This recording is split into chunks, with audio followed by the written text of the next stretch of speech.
So this is going to be a review of a pretty cold hardy citrus sent to me by Virginia fruit grower. And as you can tell, if it's surviving on Virginia, it should do pretty well in a zone 8A. This particular citrus is called the Clem times Tri. So it's a Clementine times a Trifoliate, and then back cross again to a Clementine. So it should be 3/4 Clementine and 1/4 Trifoliate. But anyway, we're going to be cutting this open, seeing what it looks like, and giving a review on it. That looks pretty good.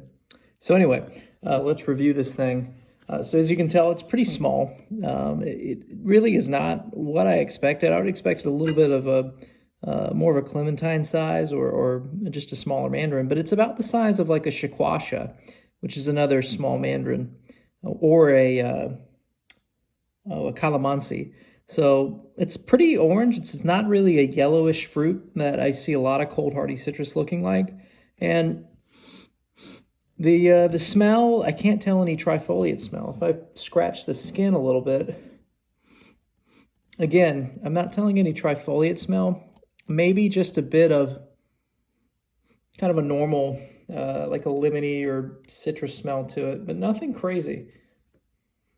Yeah, so nothing crazy. No off-putting smells on it. Anyway, let's cut this open and see what we're dealing with right here.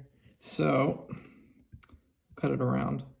I'm going to cut them to save the seeds because that's the whole purpose of ordering one in, not just to taste it. Although I would say it's worth it to try something new, but I already have a bag from the second one that he sent me, and I intend to grow these out and start my own seedlings from these. They'll probably take 5 to 7 years to see flowers and fruit off of, but it's worth it. And they may throw a little bit of genetic variation that'll give a better or possibly worse quality fruit. So anyway, so I can already smell it from here. I mean, my head's not even close to it.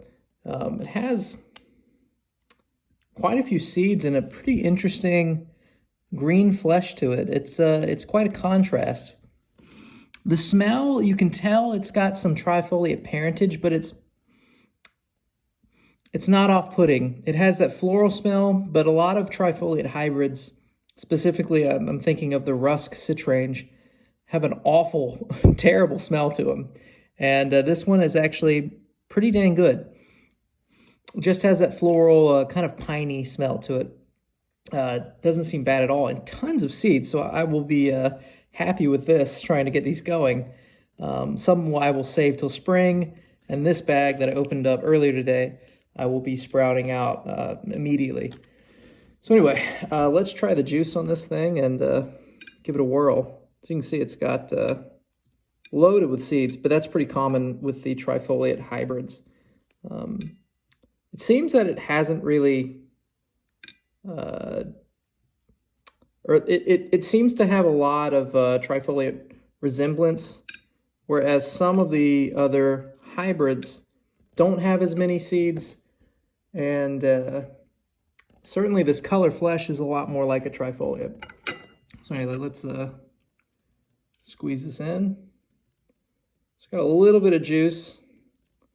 And these are probably overripe for what you would normally pick. You might pick this between ripening stages to use it more like a lime, but let's give it a taste. It's like a lemon.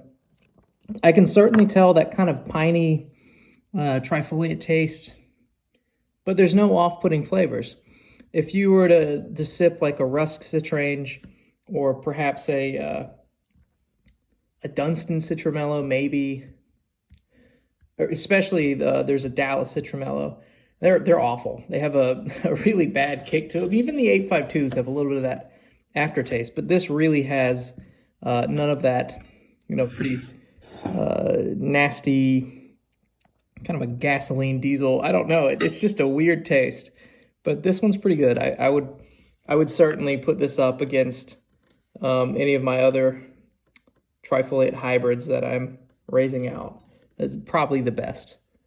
Maybe a little bit behind the Thomasville citrange quad.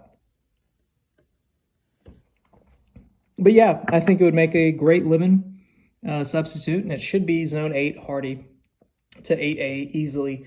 I will be trying this as in a 7B, and luckily on its own roots. So hopefully, if it gets hit too hard by the cold, I can bring it back. So anyway, wish me luck, and thank you guys for watching.